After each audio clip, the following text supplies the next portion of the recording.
The recording studio at Reprise Records in Burbank, California, was supposed to be neutral ground, professional, a place where artists came to work, not to clash.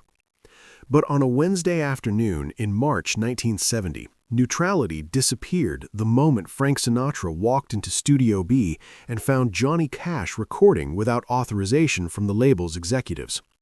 Frank owned Reprise. It was his label, his rules.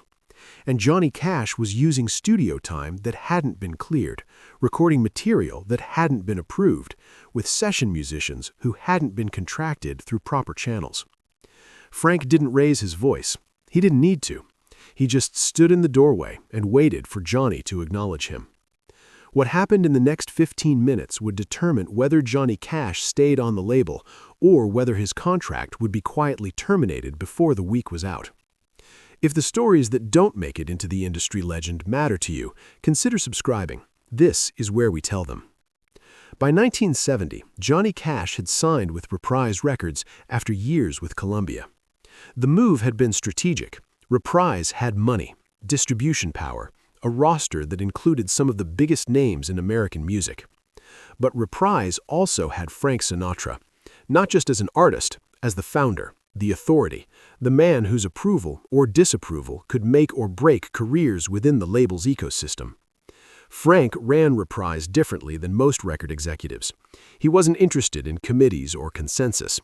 He made decisions based on instinct, loyalty, and an unshakable belief in his own judgment.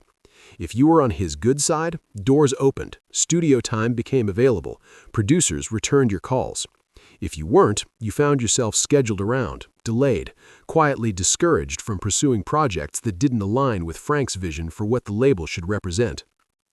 Johnny Cash had been brought onto Reprise with the understanding that he'd be given creative freedom, within reason. But within reason was a phrase that meant different things to different people. And on that Wednesday in March, Johnny had crossed the line that Frank Sinatra couldn't ignore. Johnny Cash had booked Studio B through unofficial channels.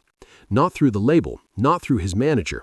He'd called a studio engineer he knew personally, someone who owed him a favor, and asked if the space was available. It was, technically.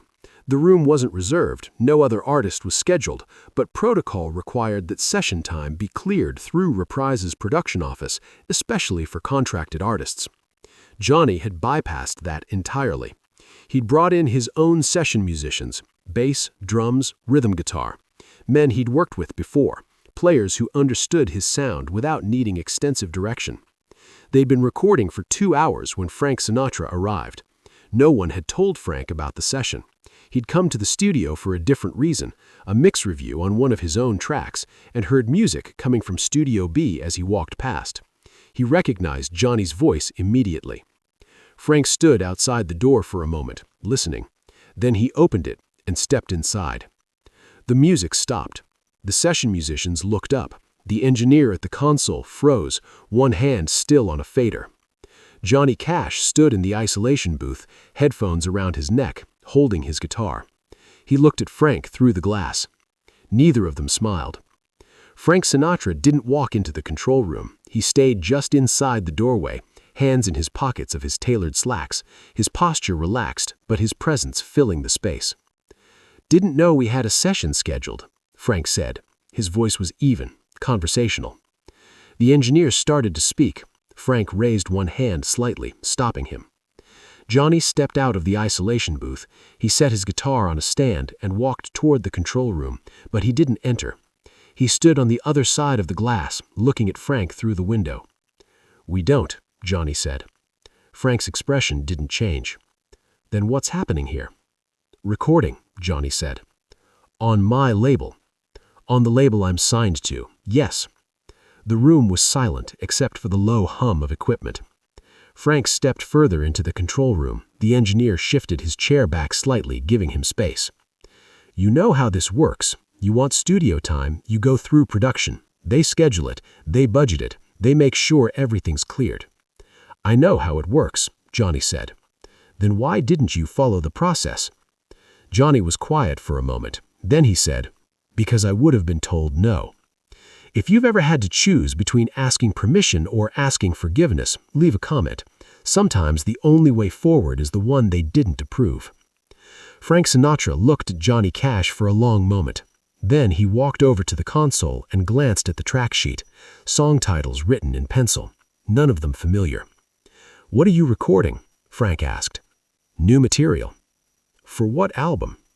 "One I'm putting together." "You're putting together?" "Yes." Frank set the track sheet down.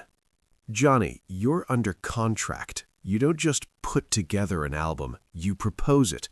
The label reviews it. We decide if it fits the release schedule, if it makes sense commercially, if it's something we want to invest in." "I know," Johnny said. "Then why are we having this conversation?" Johnny stepped closer to the glass.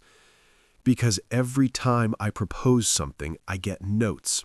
Changes, suggestions that aren't really suggestions, and by the time everyone's had their say, it's not my album anymore." Frank's expression remained neutral, but something shifted behind his eyes.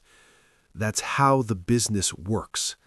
"That's how your business works," Johnny said quietly. "It's not how I work." The session musicians were motionless. The engineer stared at the console, not looking at either man. Frank Sinatra crossed his arms. "You think I don't know what you're doing? You think I haven't seen this before? Artist gets a little success, decides the rules don't apply anymore, thinks they can do whatever they want because people know their name." "That's not what this is," Johnny said. "Then what is it?" "It's me making the music I need to make," Johnny said, "the way I need to make it, without waiting for permission from people who don't understand what I'm trying to say." Frank was quiet for a moment. Then he said, "And what happens when that music doesn't sell? When the album tanks because you didn't let anyone with experience guide you? You think I'm going to absorb that loss and smile about it?" "If it fails," Johnny said, "that's on me." "No," Frank said, "it's on the label. On me, because your name is attached to Reprise, and when you fail, we all fail." Johnny Cash didn't respond immediately. He stood there, on the other side of the glass, looking at Frank Sinatra with an expression that was neither defiant nor apologetic, just resolute. Frank walked to the door of the control room. For a moment it looked like he might leave, end the conversation, let the consequences speak for themselves. But he stopped. "You want to know why I built this label?" Frank said, not turning around. "Because I was tired of people telling me what I could and couldn't do. Tired of executives who thought they knew better than the artist standing in front of the microphone." He turned to face Johnny. "But I also learned something. Freedom without structure is chaos, and chaos doesn't sell records." Johnny met his gaze. "I'm not asking for chaos. I'm asking for trust." "Trust is earned," Frank said. "I've earned it." The two men stared at each other across the length of the control room. The engineer looked like he wanted to disappear. Finally, Frank spoke.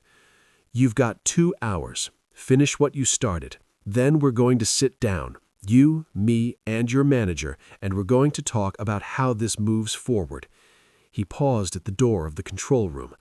"But if you ever book studio time on my label without clearing it again, you're done. I don't care how many records you've sold. Are we clear?" Johnny nodded once. "We're clear." Frank left without another word. If stories like this, where power shifts without anyone raising their voice, are what you're here for, consider subscribing. We don't do mythology. We do the moment. The door closed behind Frank Sinatra. For a full minute, no one in the studio moved. Then the engineer exhaled and looked at Johnny through the glass. "You want to keep going?" Johnny picked up his guitar. "Yeah, let's keep going."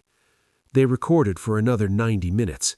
The session musicians played tighter than before, as if the confrontation had sharpened everyone's focus.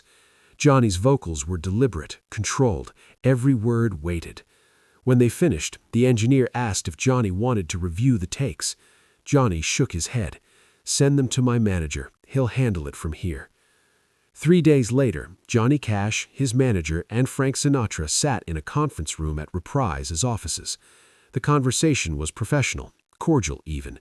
Frank agreed to give Johnny more creative control on the next album, with the condition that a label producer would be present during sessions to ensure technical quality and budget adherence. Johnny agreed. The album, later released as a collection of traditional gospel and folk songs, received modest commercial success but critical respect. It wasn't a hit, but it wasn't a failure either. And more importantly, it was the album Johnny Cash had wanted to make. If this moment landed with you, tap the like button. Not because it's dramatic, because it's the kind of negotiation that happens when neither side can afford to lose entirely.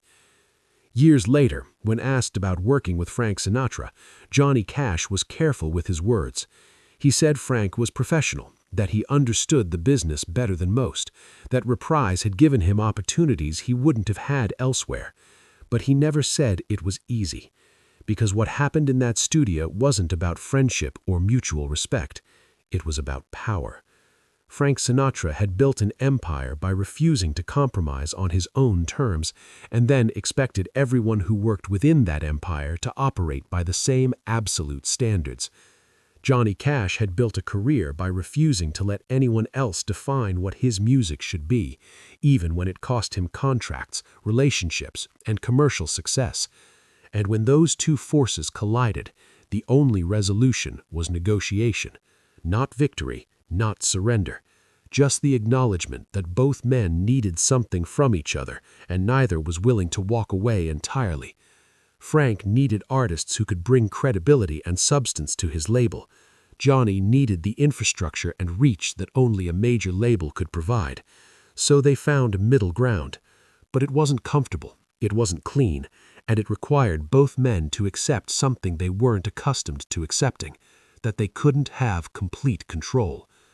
This wasn't just about an unauthorized recording session. It was about the moment when artistic autonomy collides with institutional authority, and the only way forward is to admit that neither side can exist without the other, even when neither side wants to admit it. If this story mattered to you, leave a like. Share it with someone who understands that power isn't always loud. Sometimes it's just two people refusing to blink first. And subscribe, because we'll keep telling the stories where the real negotiation happened behind closed doors.